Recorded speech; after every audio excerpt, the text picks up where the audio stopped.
اور یہی اس کے لیے سب سے بڑا صدمہ تھا، اور میرا اس سے انتقام تھا۔ اس کا سارا روپ اور دبدبا بیٹھ گیا۔ وہ بڑا خطرناک دیکھنے والا آدمی آج پھوٹ پھوٹ کر رونے لگا۔ آج میرے دل کو سکون ملا۔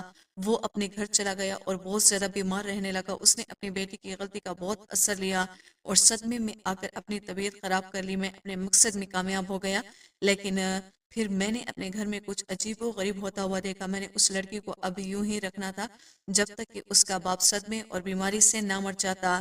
اس کے بعد میں نے اس لڑکی کا کیا کرنا تھا وہ میں نے ابھی نہیں سوچا تھا۔ ایک دن جب میں اسے کھانا دینے گئی تو میں نے دیکھا کہ اس کے قدموں پر تازہ مٹی لگی ہوئی تھی، جیسے وہ باہر سے آئی ہوئی۔ تہخانے میں مٹی کا کوئی نام و نشان نہیں تھا اور یہاں سے نکلنے کا کوئی بھی راستہ نہیں تھا۔ میں حیران رہ گیا، لیکن میں نے اس سے پوچھا نہیں اور یوں تہخانے میں قید تھی، لیکن پھر بھی اس کے چہرے پر بہت سکون تھا۔ نہ جانے وہ کیا سوچ رہی تھی۔ میں کھانا دیتا تو وہ کھانا لے لیتی اور مجھ سے کوئی بھی سوال نہ کرتی تھی، لیکن ہر روز ہی اس کے قدموں پر مجھے مٹی نظر آتی اور اس کا غیر معمولی رویہ مجھے سوالوں میں الجھا دیتا۔ میں نے سوچا کہ تہخانے کے دروازے پر بیٹھنے کے لیے ایک پہرے دار رکھ لیتا ہوں تاکہ وہ اس پر نظر رکھ سکے۔ میں نے ایک 16 سالہ لڑکے کو اس کام کے لیے چنا جو غریب تھا اور اسی طرح کا کام کرنا اس کی مجبوری تھی۔ میں نے اس سے کہا کہ وہ تہخانے کے اندر نہیں جائے گا، صرف دروازے پر ہی بیٹھا رہے گا اور وہ لڑکی پر نظر رکھے گا۔ اس نے کہا کہ وہ ایسا ہی کرے گا۔ اگلے دن پھر اس لڑکی کے قدموں پر مٹی لگی ہوئی تھی اور وہ نظر بھی چرا رہی تھی، جیسے وہ مجھ سے کچھ چھپا رہی ہو۔ میں نے اس لڑکے سے کہا کہ تم نے نظر رکھی تھی اور یہ کہیں جاتی تو نہیں؟ تو اس نے کہا کہ میں تو پوری رات سویا بھی نہیں ہوں مالک، میں اس کو دیکھتا ہی رہا ہوں کہ اپنی جگہ سے ہلی بھی نہیں، پھر اس کے قدموں پر تازہ مٹی کیسے لگ جاتی ہے؟ تو میں نے کہا کہ وہ کیا چڑیل ہے یا جن ہے یا خود ہی کمرے سے باہر نکل جاتی ہے؟ میں نے کہا ٹھیک سے کام کیا کرو، یہ سب تمہاری غلطی ہے۔ میں نے اس لڑکے کو نوکری سے نکال دیا۔ ایک دن میں اپنی بیوی کو کھانا دینا بھول گیا اور سوچا کہ آج بھوکی ہی رہے گی تو اچھا ہے۔ پورا دن اس طرح گزر گیا۔ اب اگلے دن کی رات آنے والی تھی، مجھے اسے کھانا دینا تھا۔ اگر وہ نہ دیتا تو وہ مر جاتی، تو میرے ذمے اس کی موت لگ جانی تھی۔ میں نے کھانا لیا اور جیسے ہی میں تہخانے میں قدم رکھا تو میرے جیسے ہی روح فنا ہو گئی۔ اس کھانے میں مجھے ایک سایہ نظر آیا، جیسے کوئی شخص تھا جس سے میری بیوی باتیں کر رہی تھی۔ وہ ہنس رہی تھی۔ مجھے دیکھتے ہی وہ شخص وہاں سے بھاگ گیا اور میری بیوی بھی کچھ پریشان نظر آنے لگی۔ میں پاگلوں کی طرح آگے بڑھا کہ کون تھا یہاں پر، کس سے بات کر رہی ہو، بتاؤ مجھے یہاں پر کون آیا تھا؟ اس شخص کو اندر آنے کا راستہ کیسے دیا؟ جیسے تم یہاں سے باہر جاتی ہو سب کچھ بتاؤ مجھ سے جھوٹ مت بولنا، میں سب جاننا چاہتا ہوں۔ میرا اتنا کہنا تھا کہ میں غصے میں تھا، پر میری بیوی اچانک ہنسنے لگی۔ میں مزید حیران ہو گیا کہ آخر یہ لڑکی کیا چاہتی ہے اور ایسے موقع پر کیوں ہنس رہی ہے۔ وہ کہنے لگی میں تمہیں سچ تبھی بتاؤں گی جب تم مجھے اس جگہ سے نکالو اور میرے باپ سے بھی یہ بات کہو گے کہ میں بھاگی نہیں ہوں بلکہ تم نے مجھے یہاں پر قید کر دیا ہے۔ اس کی بات سن کے میں حیران رہ گئے اور کہنے لگا اچھا تو تم اپنے باپ کی زندگی بچانا چاہتی ہو، پر میں تمہیں یہاں سے تب تک نہیں نکالوں گا جب تک تمہارا باپ مر نہیں چاہتا۔ تم یہاں سے باہر نہیں جاؤ گی اور کسی کو یہاں بلاؤ، مجھے کوئی فرق نہیں پڑتا۔ دراصل مجھے فرق پڑتا تھا کیونکہ میں نہیں چاہتا تھا کہ میری بیوی کسی اور کے ساتھ تعلق رکھے۔ وہ جیسی بھی تھی میری بیوی تھی اور میرے دماغ میں یہی تھا کہ اس کے باپ کے مر جانے کے بعد میں اسے یہاں سے نکالوں اور اپنے ساتھ ہی رکھوں گا۔ میرا اس لڑکی پر اور کوئی ظلم کرنے کا ارادہ نہیں تھا۔ میری دشمنی اس کے باپ کے ساتھ ہی، اس کے ساتھ نہیں۔ لیکن یہ کوئی عام لڑکی نہیں تھی۔ یہ پہلے دن سے ہی نہ تو ڈری تھی اور نہ ہی پریشان ہوئی تھی۔ مجھے تو سمجھ نہیں آ رہا تھا کہ آخر یہ کیا چاہتی ہے اور وہ شخص کون تھا جو مجھے دیکھ کر یہاں سے غائب ہو گیا، اور غائب ہوا تو کیسے؟ یہ گھر تو میں نے خود خریدا تھا اور یہ دیکھ کر خریدا تھا کہ اس میں ایک خانہ بھی تھا۔ یہ گھر پرانے زمانے کا ضرور تھا لیکن بہت ہی اچھی حالت میں تھا اور تہخانے میں کوئی مٹی نہیں ہوتی تھی، جبکہ لڑکی کے قدموں پر روز مٹی لگی ہوئی ہوتی تھی۔ میں اپنے کمرے میں آ گیا اور مجھے کال آئی میرے سسر کی حالت بہت غیر ہو گئی ہے، وہ ہسپتال میں ہے۔ میں وہاں پہنچ گیا، اپنے سسر کو دیکھ کر جیسے میرے دل کو سکون مل گیا۔ میں ہسپتال گیا تو میرے سسر ICU میں تھے اور ڈاکٹر کا کہنا تھا کہ ان کے پاس وقت بہت کم ہے۔ میں ان کے پاس جا کر بیٹھ گیا اور وہ میرا ہاتھ تھام کر مجھے کچھ بتانے لگا۔ انہوں نے مجھے ایک ایسی بات بتائی کہ میرے قدموں کی طرح سے زمین نکل گئی۔ انہوں نے کہا کہ میری بیوی کو شادی کے 8 سال بعد بھی اولاد نہیں ہو رہی تھی۔ دن رات وہ بہت پریشان رہتی تھی، روتی رہتی تھی۔ میرے پاس بہت دولت تھی لیکن میں اپنی دولت سے اس کے آنسو صاف نہیں کر پا رہا تھا، پر ہم خاندان پر دباؤ تھا۔ میرے ماں باپ تو میری شادی کروانا چاہتے تھے لیکن میں اپنی بیوی سے بہت ہی محبت کرتا تھا۔ ایک دن میں آفس سے گھر آیا تو میں یہ دیکھ کر حیران رہ گئی کہ میری بیوی کی گود میں ایک پیاری سی بچی تھی۔ میں فوراً سے پوچھا کہ یہ کہاں سے آئی، تو وہ کہنے لگی یہ مجھے قریب کے پارک میں ملی ہے، اب یہ ہماری بیٹی ہے۔ میں نے اسے کہا کہ یہ کسی اور کی بیٹی ہے اور جس کی بھی ہے اسے تلاش کر کے رہو، اور ہم پولیس کو خبر کرتے ہیں اور بچے کی گمشدہ کی رپورٹ کرواتے ہیں، کوئی اسے اٹھا کر لے جائے گا۔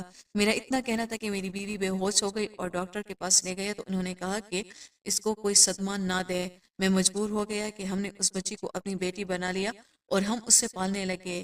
جب سے وہ بچی ہمارے گھر میں آئی تھی، ہمارے گھر میں کچھ عجیب و غریب واقع ہو رہے تھے۔ وہ بچی ضرورت سے زیادہ سمجھدار تھی، وہ بہت کم عمر میں بہت بڑی بڑی باتیں کرتی تھی۔ میری بیوی اس دنیا سے جب گئی تھی تو اس بچی کی عمر 12 سال تھی۔ میں آج تک یہ نہیں سمجھ پایا تھا کہ میری بیوی کو کیا ہوا تھا۔ وہ اچانک ہی اپنے کمرے میں مردہ حالت میں ملی تھی، جبکہ رات کو اپنے کمرے میں اچھی بھلی سوئی تھی۔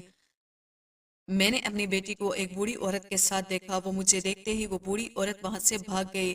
میں نے اپنی بیٹی کو کئی دفعہ اس بوڑھی عورت کے ساتھ دیکھا ہے، وہ بہت بوڑھی ہے اور ہر ٹائم کالے کپڑے پہن کر رکھتی ہے۔ میں نے اس لڑکی کی پرورش اپنی بیٹی کی طرح کی ہے، میں نے اسے بہت پیار سے پالا ہے۔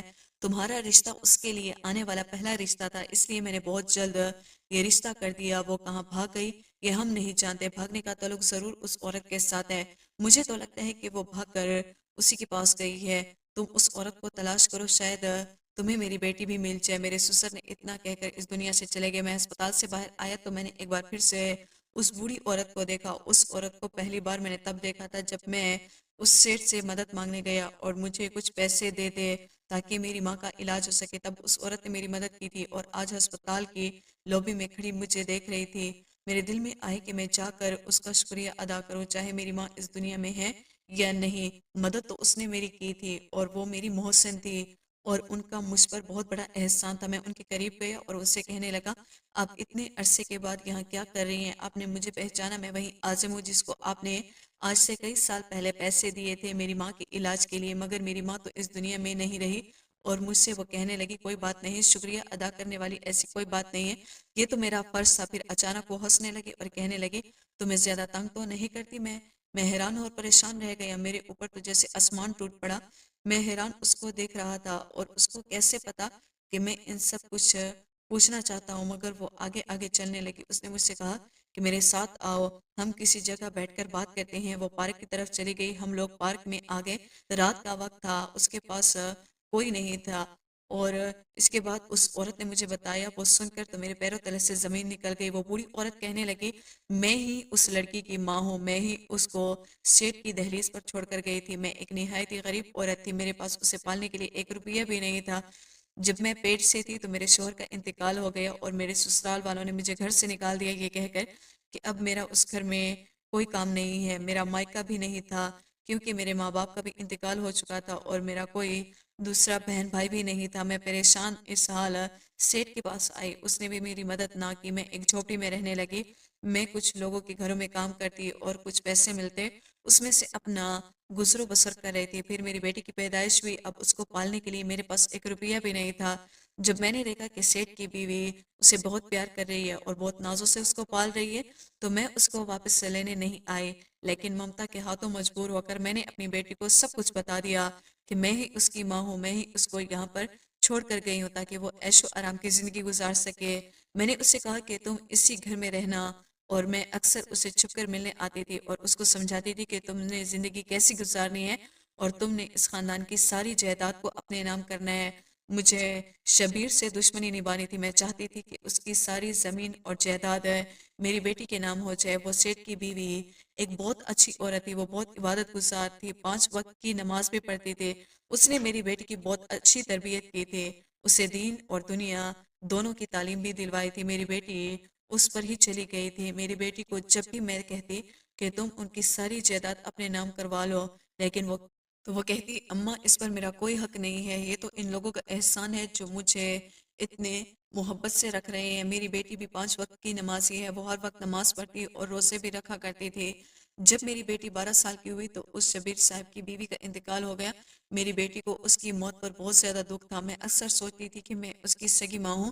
میرے بہت سمجھانے پر بھی میری بیٹی نے ایسا ویسا کچھ بھی نہیں کیا تھا، نہ ہی ان کی جائیداد میں سے کچھ اپنے نام کروایا اور نہ ہی کاروبار میں سے، بس وہ اپنے نماز سے مطلب تھا۔ جب بھی تمہارا رشتہ اس کے لیے آئے تو اس نے مجھے تمہاری تصویر دکھائی، تم اس سے پسند آ گئے تھے۔ اس نے مجھے بھی بتایا کہ اماں میں اس لڑکے کو پسند کرتی ہوں، میں اس سے پہلی ہی نظر میں پیار ہو گیا اور میں اس سے شادی بھی کرنا چاہتی ہوں، شادی کر کے میں ایک پرسکون زندگی گزارنا چاہتی ہوں۔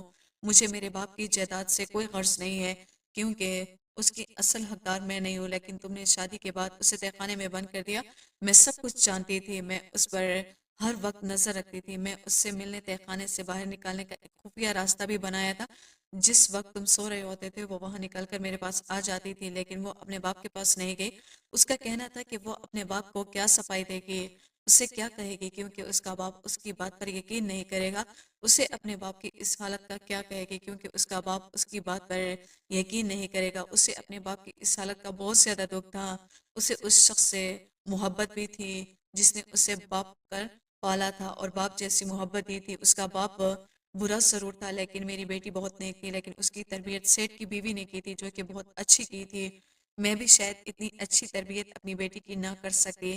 میں اکثر لالچ میں آ جاتی اور اپنی بیٹی کو کہتی کہ تم ساری جائیداد اپنے نام کروا لو، لیکن میری بیٹی نے ایسا کچھ بھی نہیں کیا۔ وہ عام انسانوں کی طرح نہیں، وہ بہت بہادر لڑکی ہے۔ اتنا کہہ کر وہ بوڑھی عورت وہاں سے چلی گئی۔ میں سارے راستے یہی سوچتا آیا کہ کس منہ سے تہہ خانے میں جاؤں گا اور کیسے معافی مانگوں گا۔ بس میں یہ سوچ لیا تھا کہ اس لڑکی کو آزاد کر دوں گا، اس سے زیادہ میں کچھ نہیں کر سکتا۔ میں اس کا گنہگار تھا، شاید وہ مجھے معاف بھی نہ کرتی۔ مجھے بہت افسوس ہو رہا تھا میں نے اپنی بیوی کے ساتھ ایسا سلوک کیا، لیکن جب میں اپنے گھر پہنچا تو سامنے کا منظر دیکھ کر میں حیران ہو گیا۔ وہ صحن میں بیٹھی تھی، وہ کیسے باہر نکلی تھی؟ اگر وہ پہلے ایسا کر سکتی تھی تو اب میرے ساتھ ایسا گیم کیوں کھیل رہی تھی؟ میں حیران کھڑا اس کو دیکھ رہا تھا۔ وہ مجھے کہنے لگی، کیا ہوا، اتنے حیران کیوں نظر آ رہے ہو؟ میں نے تم سے شادی اس لیے کی کہ تم مجھے اچھے لگتے تھے، لیکن تم نے مجھ سے شادی محض اپنی دشمنی کے لیے کی۔ تم نے اپنا بدلہ لینے کے لیے میرا استعمال کیا۔ تو میں یہ سوچ کر آئی تھی کہ اچھی بیوی بن کر تمہارے ساتھ رہوں گی، لیکن تم نے ایک دشمنی پالنے والے انسان نکلے۔ میں چاہوں تو ابھی بھی تمہیں چھوڑ کر جا سکتی ہوں۔ بولو تم نے میرے ساتھ ایسا کیوں کیا؟ ایسا بھی کیا دشمنی تھی تمہاری کہ تم نے مجھے اس سب کے لیے استعمال کیا؟ میں نے اس کو سب کچھ بتا دیا، کس طرح میری ماں کا اور کس طرح اس شیر سے مدد مانگنے کے لیے گیا۔ میری بات سن کر وہ کہنے لگی، تمہاری ماں کا وقت قریب آ گیا ہوگا، کوئی بھی کسی کی موت کا ذمہ دار نہیں ہوتا۔ میرے باپ نے تمہاری ماں کو آ کر قتل تو نہیں کیا تھا، محض اس نے تمہاری مدد نہیں کی اور تمہیں پیسے نہیں دیے، تو اس میں وہ قاتل کہاں سے آ گئے؟ وہ مجھ سے کہنے لگی، تم نے بدلہ لینے کو ترجیح دی اور ساری زندگی اس کام میں لگے رہے۔ اگر تم بدلہ لینے کے بجائے معاف کرنے کو ترجیح دیتے تو تمہیں اللہ تعالیٰ اتنا دیتا کہ تم سنبھال نہیں پاتے۔ میرا سر شرمندگی سے جھک گیا، مجھے احساس ہونے لگا کہ میں نے بہت زیادہ غلط کیا ہے۔ مجھے سمجھ نہیں آ رہی تھی کہ میں کس منہ سے اپنی بیوی سے معافی مانگوں۔ میں جانتا تھا کہ وہ مجھے معاف نہیں کرے گی، میں اس کا گنہگار تھا، لیکن اس کے بعد جو اس نے مجھ سے کہا وہ سن کر میں مزید حیران ہو گیا۔ میرے دل میں میری بیوی کے لیے اور عزت اور محبت بڑھ گئی۔ وہ میرے پاس آئی اور مجھ سے کہنے لگی، میں تمہیں معاف کرنے کا سبق پڑھا رہی ہوں، میں تمہاری بیوی ہوں، میں چاہوں تو تمہیں چھوڑ کر جا سکتی ہوں، لیکن میں ایسا نہیں کروں گی۔ میں تمہارے نکاح میں ہوں، جو وہ اس کو بھول جاتے ہیں، میں تمہیں سچے دل سے معاف کر دیا۔ اتنا ہونے کی ضرورت ہے، اگر میں تمہیں معاف کرنے کا سبق پڑھا رہی ہوں تو کیا میں خود اس پر عمل نہیں کروں گی؟ میں نے تمہیں معاف کیا، لیکن تم اپنے دل سے ساری نفرت اور دشمنی نکالنی ہوگی۔ میری آنکھیں بھر آئی، میں سوچ بھی نہیں سکتا تھا کہ معاف کرنا اتنا آسان ہوتا ہے۔ میں اللہ تعالیٰ کا جتنا شکر ادا کرتا اتنا کم تھا، جس نے مجھے ملکہ جیسی بیوی عطا کی، جس کے آنے کے ساتھ ہی میری آنکھیں کھول دی۔ مجھے اتنا انصاف اللہ تعالیٰ پر چھوڑ دینا چاہیے۔ میری ماں کو اس نے قتل نہیں کیا تھا، یہ بات تو میری بیوی بالکل صحیح کہہ رہی تھی، بس اس نے میری مدد نہیں کی تھی۔ میں نے ذہن میں سوچ لیا کہ یہی میری ماں کا قاتل ہے، کیونکہ وہ واحد میری ماں تھی اس دنیا میں، اس کے علاوہ میرا کوئی نہیں تھا۔ باپ میرا شرابی تھا جس کو گھر کی کوئی پرواہ نہیں تھی۔ ماں کے غم میں بالکل پاگل ہو گیا تھا، میرے ذہن نے کام کرنا چھوڑ دیا تھا، میں بدلہ لینے پر اتر آیا تھا۔ میں نے سچے دل سے اپنی بیوی سے معافی مانگی، اس نے مجھے معاف کر دیا اور میں اس کا شکر گزار بھی تھا، احسان مند بھی تھا۔ اب میں اپنی بیوی کے ساتھ ہنسی خوشی رہتا ہوں اور میں بہت زیادہ خوش ہوں کہ میری بیوی کوئی عام انسان نہیں ہے، وہ بہت بہادر اور نیک لڑکی ہے۔ بے شک معاف کرنا اللہ تعالیٰ کو بہت زیادہ پسند ہے، کیونکہ یہ اللہ تعالیٰ کی صفت ہے۔